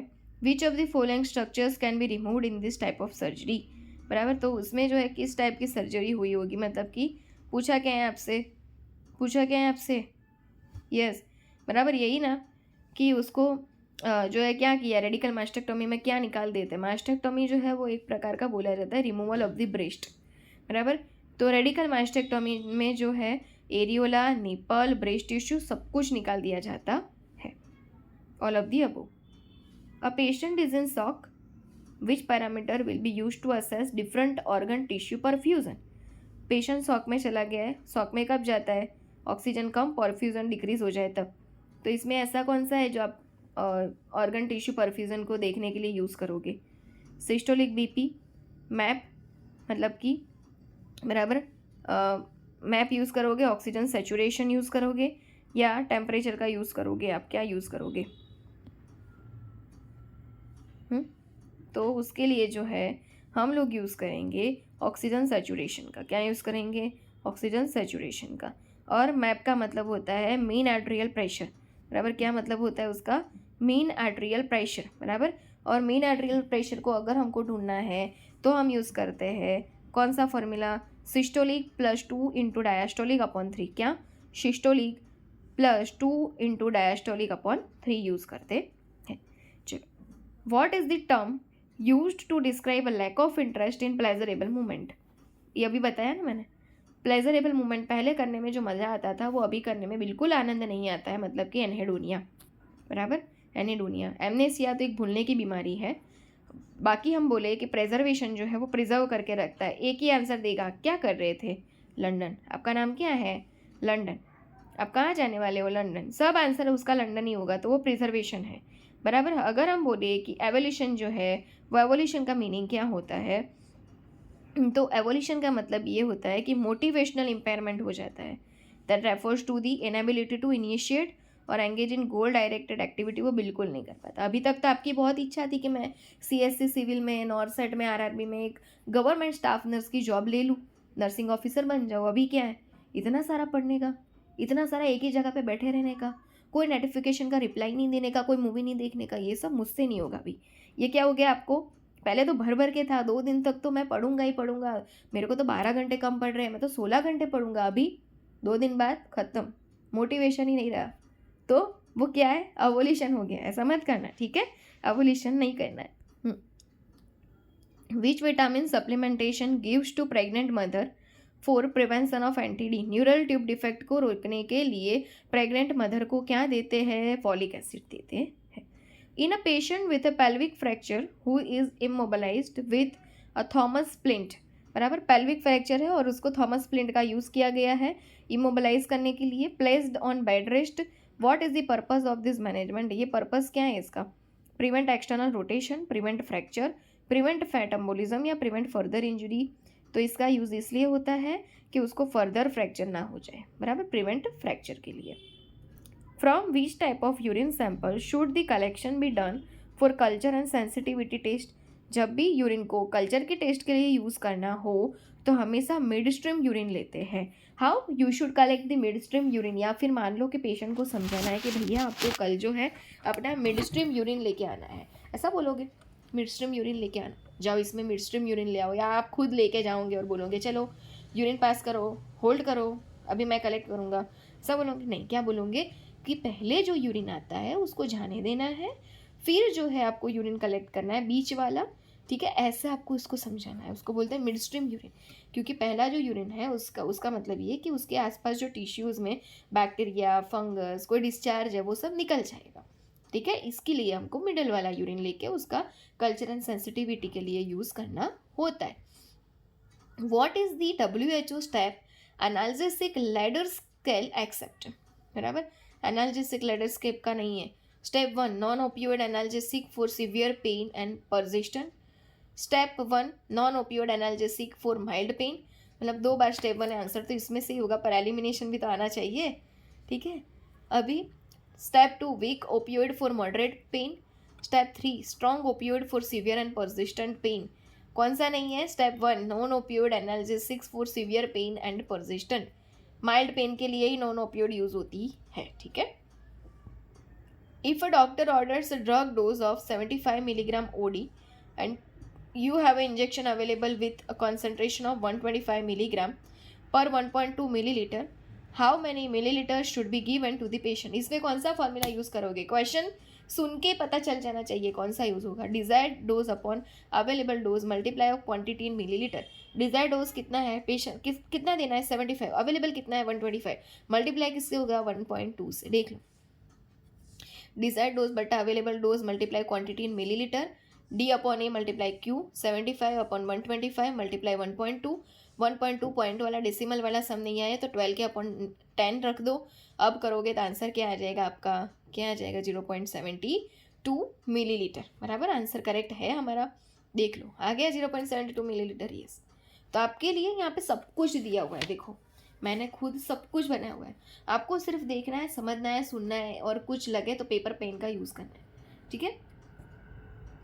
If a doctor orders 3 types of medication for a 2-year-old baby, उसमें एक मिथोट्रेक्सेट है 100 मिलीग्राम, दूसरी हाइड्रोक्सीजाइन है 50 मिलीग्राम, तीसरी पैरासीटामोल है 150 मिलीग्राम। बोला क्या है? To be given once daily. ये सब तीनों दवाई एक ही बार देनी है आपको। And all medication are available in 100 milligram per 1 millilitre. ये डिजायर्ड है ये अवेलेबल दिया हुआ है, सबका डिजायर्ड बट्टा अवेलेबल ढूंढना है, मल्टीप्लाई ऑफ क्वांटिटी, और फिर रिक्वायर्ड डोज जो है इसमें ढूंढना है कि कितना है, तीनों का मिला के दिन में कितना देंगे। ये है, देखो 3 टाइप्स ऑफ मेडिकेशन है। पहली है मिथोट्रैक्सेट 100 मिलीग्राम, हाइड्रोक्सीजाइन कितनी है 50 मिलीग्राम, पैरासीटामोल कितनी है 150 मिलीग्राम, मतलब टोटल कितनी 300। मेडिकेशन अवेलेबल कितने में है 100 मिलीग्राम पर 1 मिलीलीटर में, तो क्या हो जाएगा 300 अपॉन 100, तो 100 गया, क्या रहेगा 3 मिलीलीटर। मिलीग्राम मिलीग्राम भी कट हो गया, ना पता चले तो फिर से देखना, बराबर, फिर से देखना पर समझना जरूर है ना।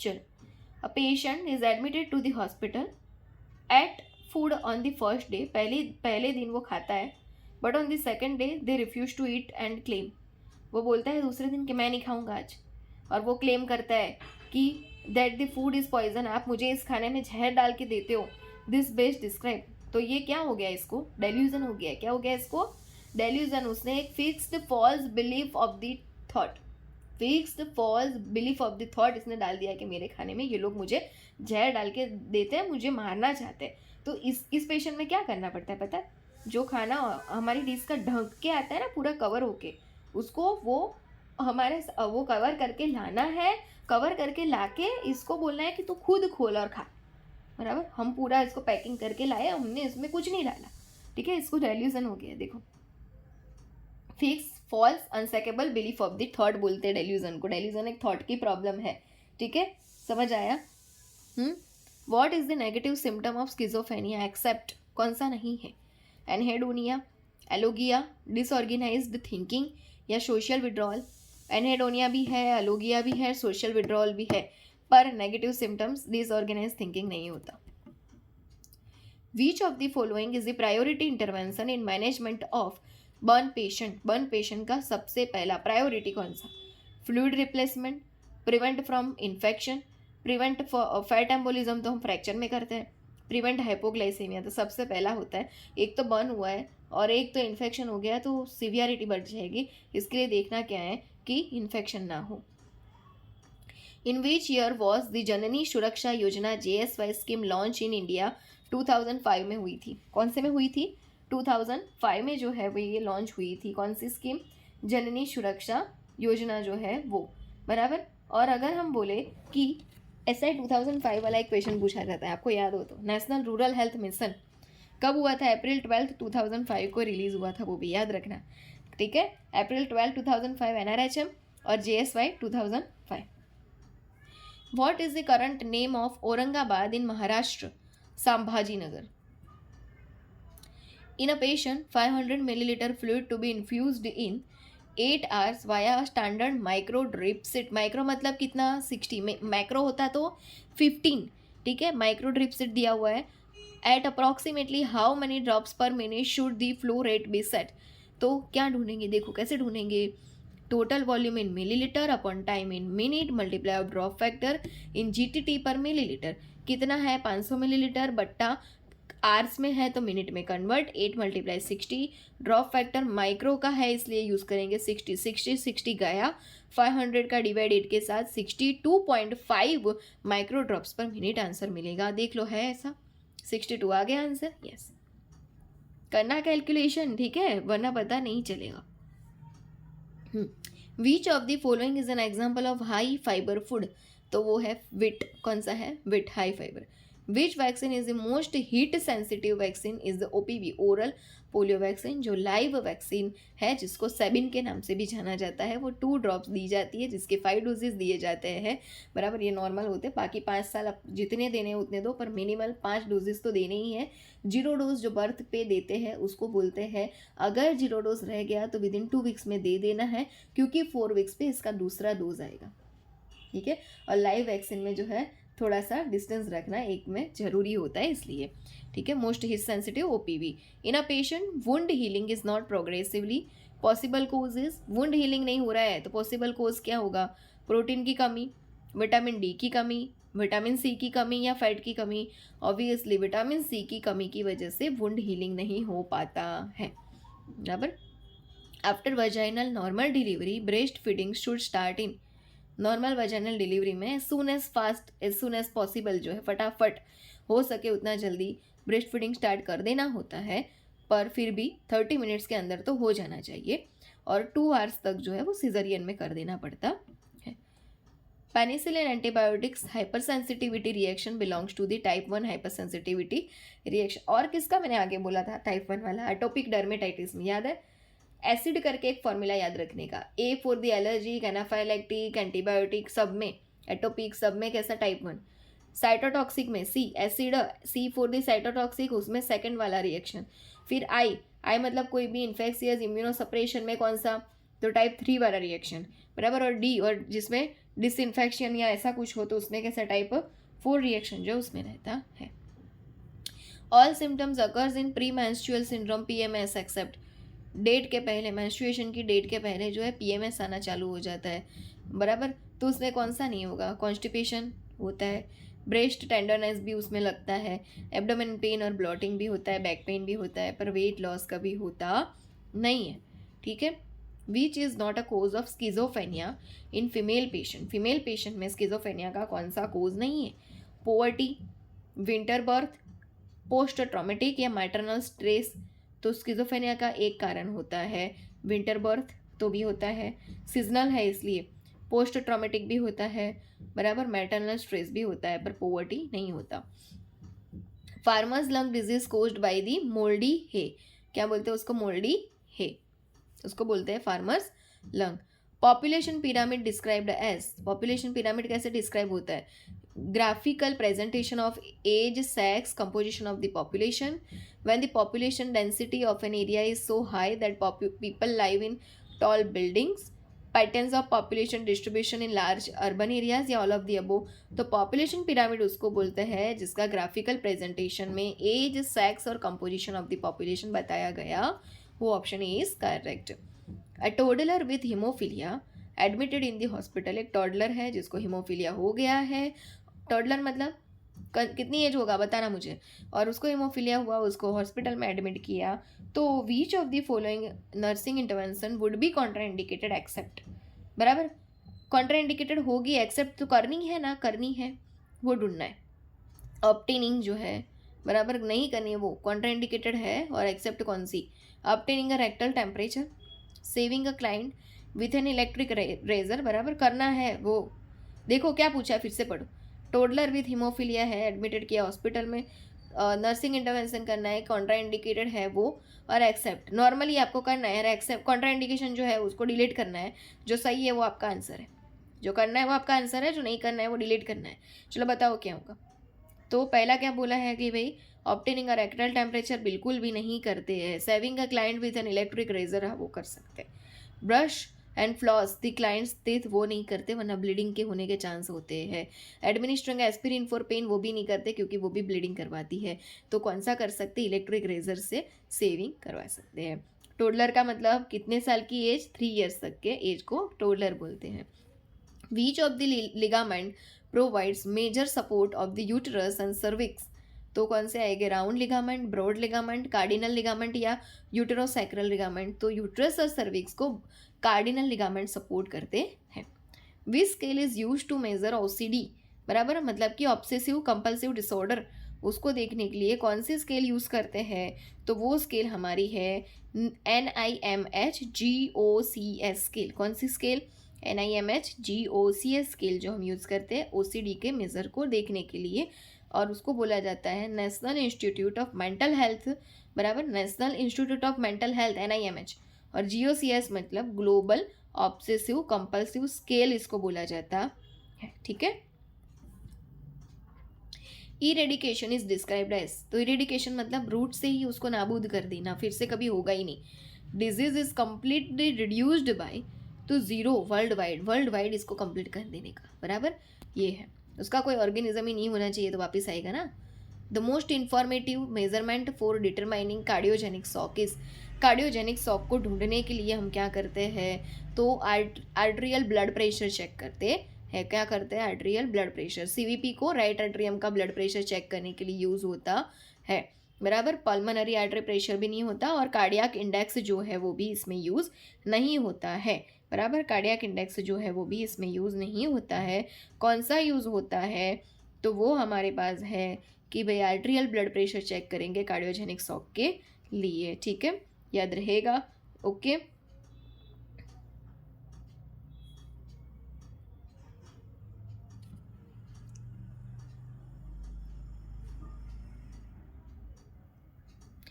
कार्डियक इंडेक्स को अगर हमें ढूंढना है तो हम कैसे ढूंढेंगे?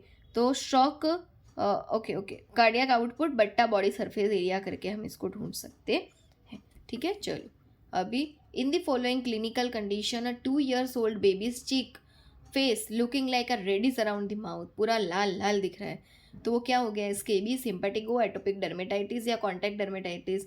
एटोपिक डर्मेटाइटिस हो गया है, क्या हो गया है? एटोपिक डर्मे, उसमें पूरा रेड रेड हो जाता है। कॉन्टैक्ट डर्मेटाइटिस तो कोई प्लांट के नज़दीक हम गए और उसके केमिकल में कॉन्टैक्ट में आए, डायरेक्ट कॉन्टैक्ट से होता है, उसको बोलते हैं, बराबर।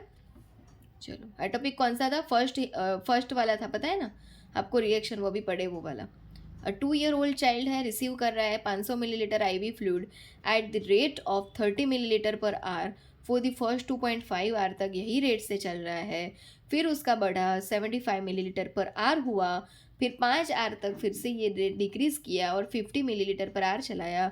हमारे पास 500 मिलीलीटर फ्लूइड है, ये ख़त्म करने में कितना टाइम लगेगा? क्वेश्चन समझ आ रहा है? 500 मिलीलीटर का फ्लूइड उसको देना है, पहले 2.5 आवर तक 30 मिलीलीटर पर आवर तक का फ्लूइड चल रहा था, फिर 5 आवर तक 75 मिलीलीटर पर आवर चला, फिर दूसरे जो आर है उसमें 50 मिलीलीटर पर आवर चला, मतलब जो बचा उसमें 50 मिलीलीटर पर आवर चला। तो टोटल बताओ ना टाइम कितना लगा? चलो, कैलकुलेशन दी है मैंने, देखो 500 मिलीलीटर ऑफ IV फ्लूइड है, रेट कितना पहले? 30 मिलीलीटर पर आवर, कितना तक? 2.5 आवर तक 30 मिलीलीटर पर आवर पे इसको चलाना।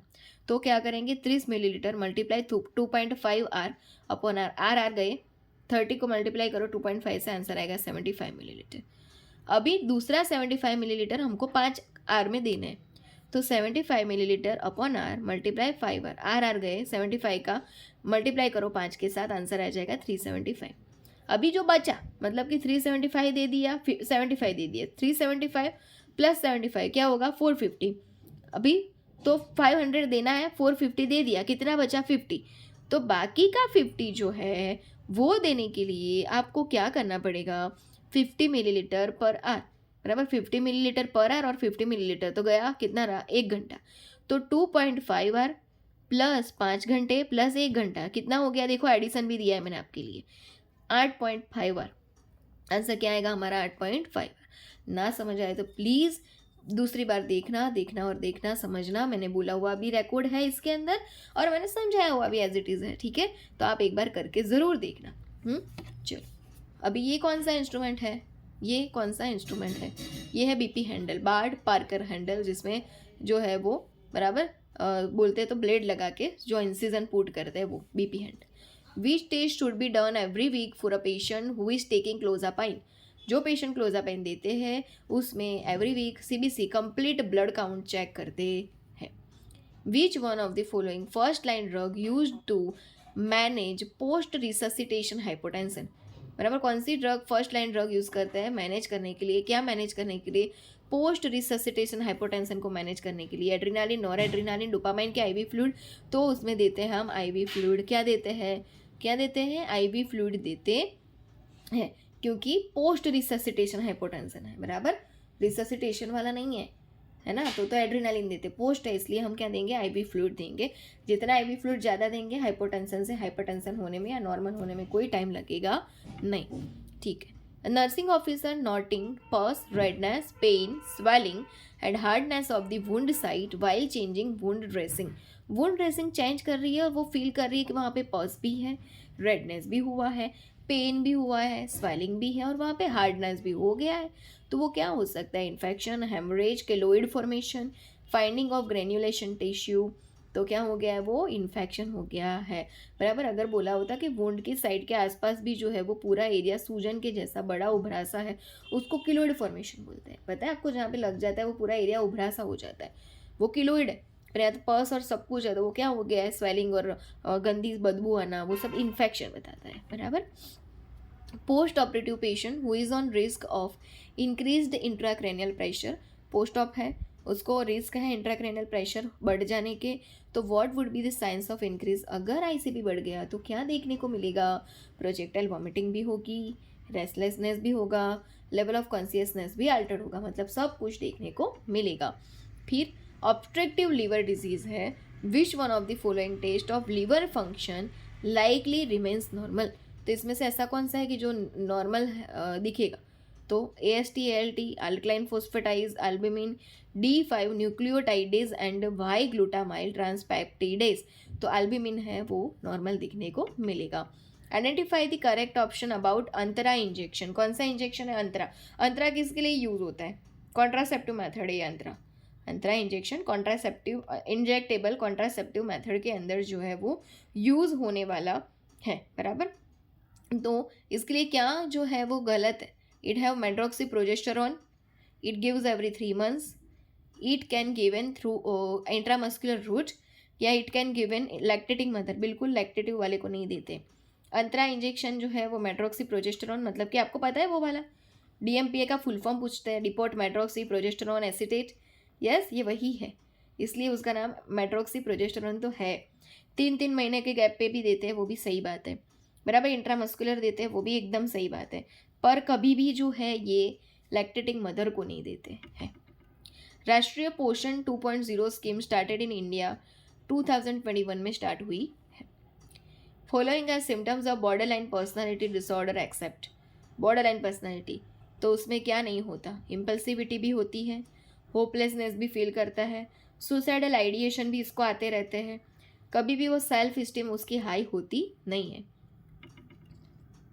A child complaining nausea and vomiting, what would be the nurse immediately action? एक बच्चा है जो बोल रहा है कि मुझे नोजिया एंड वॉमिटिंग हो रही है, तो नर्स का इमीडिएट एक्शन क्या होगा? To provide left lateral position, to give ORS orally, to provide comfortable position, या to administer IV fluid to prevent electrolyte imbalance. तो इसको जो है वो लेफ्ट लेटरल पोजीशन दे देगी नर्स। क्यों? क्योंकि राइट या लेफ्ट साइड जो है वो लेटरल पोजीशन देने का मतलब इसमें यूँ है कि वो वॉमिटिंग को एस्पिरेट ना कर जाए, वो वॉमिटिंग सीधी बाहर आ जाए, और उसके माउथ के कॉर्नर साइड पे जो हम किडनी ट्रे रखेंगे जिससे वो वॉमिटिंग उसमें कलेक्ट हो जाए, ठीक है। What are the diagnostic parameters for breast abscess? Breast abscess में क्या देखने को मिलेगा? क्या डायग्नोस्टिक पैरामीटर यूज़ करोगे? हिस्ट्री लेंगे, क्लिनिकल एग्जामिनेशन करेंगे और मैमोग्राफी करवाएंगे, बराबर। ये है इसका ब्रेस्ट एब्सेस का वो फाइन निडल एस्पिरेशन स्टडी नहीं करवा देंगे तुरंत, इसलिए FNSC नहीं आएगी, बराबर। बायोप्सी भी नहीं करवा देंगे, ब्रेस्ट एब्सेस ही हुआ है, उसको कोई ब्रेस्ट कैंसर नहीं हो गया कि आप FNSC और बायोप्सी करवाएंगे, टिश्यू लेके चेक करोगे। Location of chest compression during neonatal resuscitation is. Neonatal resuscitation जब CPR नियोनेट के अंदर करते हैं तो कितना चेस्ट एक्सप्रेशन करेंगे? Lower 1/3 of the sternum above the xiphisternum जो है, सिर्फ इतना करेंगे, लोअर 1/3 ऑफ द स्टर्नम और अबोव जिफिस्टर्नम जो है उसमें वो करना होता है। Next, to prevent neonatal tetanus by TT injection. TT injection के थ्रू हमको नियोनेटल टिटानस को अगर रोकना है तो ड्यूरिंग प्रेगनेंसी इज दी, वो क्या है? Primary prevention. कैसा प्रिवेंशन है वो? प्राइमरी प्रिवेंशन, बराबर। प्राइमरी प्रिवेंशन में और क्या देखा हमने इस सेशन में? क्वारंटाइन। और सेकेंडरी प्रिवेंशन में आइसोलेशन, ठीक है। वैक्सीनेशन इम्यूनाइजेशन भी किस में आता है? प्राइमरी प्रिवेंशन में। Absolute contraindication of OCP oral contraceptive pills जो है वो किस में नहीं देते हैं? Migraine with aura, hypertension and diabetic, wines thrombus and pregnancy. कोई भी जो बोले हम OCP जो है बिल्कुल भी प्रेगनेंसी में नहीं देंगे, बराबर। ऑब्वियसली वाइनस थ्रोम्बोसिस में भी नहीं देते, कार्डियोवास्कुलर डिजीज़ और वो सब में वास्कुलर डिजीज़ में नहीं देते हैं, पर OCP बिल्कुल वाइनस में तो देते ही नहीं है, बराबर। प्रेगनेंसी में तो देते ही नहीं है, इसलिए pregnancy is the correct answer. Which is the most common and non invasive way to measure patients oxygenation? Non invasive, कोई भी कट वट नहीं करना है, मोस्ट कॉमनली हम कौन सा यूज़ करते हैं जब पेशेंट का ऑक्सीजनेशन लेवल चेक करना हो? पल्स ऑक्सीमीटर, CPAP, वेंटिलेटर या ABG तो हम निडल के थ्रू करते हैं, मतलब वो तो इन्वाजिव मेथड है, तो कौन सा यूज़ करेंगे? पल्स ऑक्सीमीटर, जिससे हमको SpO2 पता चलेगा, सैचुरेशन ऑफ ऑक्सीजन, और उसके साथ साथ वो हमको जो है वो हार्ट रेट भी निकाल के देता है। तो पल्स ऑक्सीमीटर जिससे SpO2 एंड हार्ट रेट दोनों चीज़ें मिलती है, दोनों पैरामीटर्स चेक किए जाते हैं, और वो नॉन इन्वाजिव भी है, और वो वहाँ पे लगाते हैं जहाँ पे फिंगर्स और वहाँ पे नेल पॉलिश या ऐसा कुछ होना चाहिए नहीं। A 9-month child with hydrocephalus, VP shunt, ventritoनियल उसको पेरिटोनियल संट किया है, बराबर, तो has placed which of the following findings indicate to VP shunt failure except, और ऐसा दिखाओ कि जिसमें उसका वीपी संट जो है वो फेलियर हो गया है, ऐसा कौन सा फाइंडिंग है, बराबर। वीपी संट मतलब वेंट्रिकुलर पेरिटोनियल संट, जो सीएसएफ का एक्सेसिव प्रोडक्शन होता है, एब्जॉर्प्शन कम हो जाता है, वो फ्लूइड जो है वो ब्रेन में भरने लगता है, आईसीपी को बढ़ाता है, तब हम वीपी संट करते हैं, वेंट्रिकुलर पेरिटोनियल संट, जो सीएसएफ फ्लूइड को, ज़्यादा सीएसएफ फ्लूइड को सीधा पेरिटोनियल में लाएगा और यूरिन के थ्रू बॉडी से बाहर निकाल देगा। अभी यहाँ पे वीपी संट ही फेल हो गया, तो हम क्या करेंगे, क्या नहीं देखने को मिलेगा, ये पूछा है ना। Which of the following finding indicate the VP shunt failure except, एक नहीं बताता है कि वो वीपी संट फेलियर हुआ हो। हाई स्क्रील, क्राई एंड वॉमिटिंग करेगा बच्चा, ऑब्वियसली करेगा। टेंस एंटीरियर फॉन्टानेल देखने को मिलेगा, हाँ। रेस्टलेसनेस और इरिटेबिलिटी भी होगा, नन ऑफ दी अबो, इसमें से ऐसा कोई नहीं है जो ना दिखाता हो। चलो, which one is the complication of TPN infusion except, total parenteral nutrition जो हम देते हैं उसका कॉम्प्लिकेशन नहीं है। हाइपोग्लाइसेमिया हो जाता है कम दे तो, हाइपोकैल्सेमिया फ्लूइड ओवरलोड हो जाता है फटाफट दे तो, हाइपरग्लाइसेमिया जब फटाफट दे तो हाइपरग्लाइसेमिया, और फ्लूइड ओवरलोड और धीरे धीरे दे तो हाइपोग्लाइसेमिया। पर हाइपोकैल्सेमिया का इसमें कोई फाइंडिंग नहीं है, इसलिए क्या आएगा, हाइपोकैल्सेमिया। चलो, परपेरियम पीरियड में कंसिडर इज, परपेरियम मतलब क्या, डिलीवरी के बाद का 6 वीक्स तक आफ्टर का पीरियड या 42 डेज तक का पीरियड उसको बोलते हैं। तो क्या है देखो, फ्रॉम डिलीवरी ऑफ प्लेसेंटा, क्या देखना है बेबी नहीं, from delivery of placenta to 6 weeks of postpartum, ये ध्यान में रखना, डिलीवरी ऑफ बेबी नहीं, from delivery of the placenta to 6 weeks of postpartum या from delivery of placenta to 42 days of the postpartum, उसको बोलते हैं puerperium period. If observer in standing in Nagaland and looking towards Kerala, then in which direction he is standing, क्या होगा direction, south west, reasoning और वो सब question है। Which is the similar to command direction, which word is grammatically wrong, pleasure correct है, junction भी correct है, addiction भी करेक्ट है, कन्वेंट कोई नहीं होता, रॉन्ग है, कन्वर्ट हो सकता था। Boat ship is related to rope, boat rope, boat ship is related to rope, तो फूड किसके रिलेटेड होगा, food related to the measuring type, measuring type, okay, बराबर। तो ये सेशन हमारा यहीं हम कंप्लीट करते हैं। ये सारे क्वेश्चन हमने देखे जो प्रीवियस ईयर क्वेश्चन थे नोट्स से 2022 शिफ्ट 2 के, ओके, थैंक यू।